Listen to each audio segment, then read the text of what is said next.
Shpesh herë shohim se njerëzit të cilët janë të suksesshëm, ata kanë edhe guxim të madh në punët e tyre, në jetën e tyre.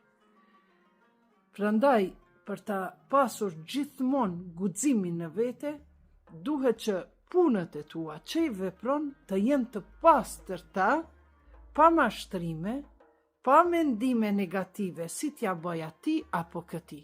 Sepse guximi dhe frika janë si dita dhe nata.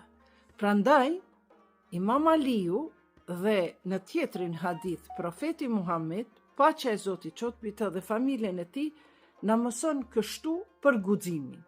Ata thonë, guximi është mbështetja më e madhe e njeriut në jetën e tij.